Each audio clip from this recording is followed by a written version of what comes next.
Vous savez en quoi consistait l'erreur de Pierre? Il avait déclaré à Christ qu'il ne pouvait souffrir et mourir. Cela ne t'arrivera pas, avait-il dit. Nous voyons par là qu'il ne savait pas ce que c'était que de passer de la mort à la vie. Quand Christ l'avertit en lui disant « Tu me renieras », Pierre proteste en disant qu'il ne le fera pas. Cela nous montre combien peu il connaissait ce qu'il y avait dans son cœur. Mais quand nous lisons l'épître de Pierre, nous voyons qu'il déclare « Si vous êtes outragés par le nom de Christ, vous êtes heureux, parce que l'Esprit de gloire, l'Esprit de Dieu repose sur vous. » 1 Pierre 4, 14. Ces paroles ne sont pas de l'ancien Pierre. Elles sont inspirées par l'Esprit de Christ. Quand Pierre déclare « Ainsi donc, Christ ayant souffert dans la chair, vous aussi armez-vous de la même pensée », nous comprenons quelle transformation Pierre a subie. Au lieu de renier Christ, il trouve de la joie à renoncer à lui-même, à mourir à lui-même. Et c'est ce que nous voyons dans le livre des Actes. Quand, convoqué devant le Sanhédrin, il déclare hardiment « Il faut obéir à Dieu plutôt qu'aux hommes ». Acte 5, 29. Et nous voyons aussi que les apôtres se retiraient joyeux d'avoir été jugés dignes de subir des outrages pour le nom de Christ.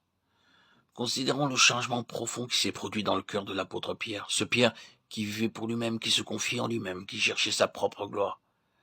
Cette transformation, c'est l'œuvre de Christ en lui, par le Saint-Esprit. Cette histoire de Pierre doit être celle de chaque enfant de Dieu. Cette histoire nous montre ce que le Saint-Esprit peut faire en chacun de nous.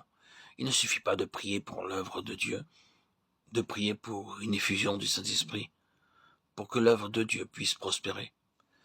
Il faut que chacun de nous individuellement reçoive la bénédiction divine.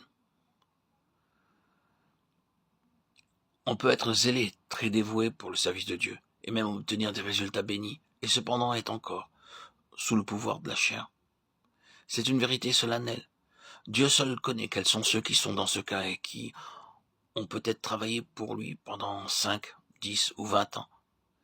Pierre, avant de renier Christ, avait chassé des démons, guéri des malades, et certains peuvent avoir obtenu des résultats en prêchant l'évangile et pourtant se trouver encore, comme Pierre, sous le pouvoir de la chair. Il faut que nous réalisions que c'est justement à cause de cela que la puissance de l'Esprit de Dieu ne peut agir par nous, comme Dieu voudrait qu'elle puisse agir. Réalisez-vous que le Dieu Tout-Puissant désire vous accorder une bénédiction 2 fois plus grande et accorder aux autres, par votre moyen, 10 fois plus de bénédictions. Mais il y a quelque chose qui l'en empêche. Et ce qui l'en empêche, c'est notre moi.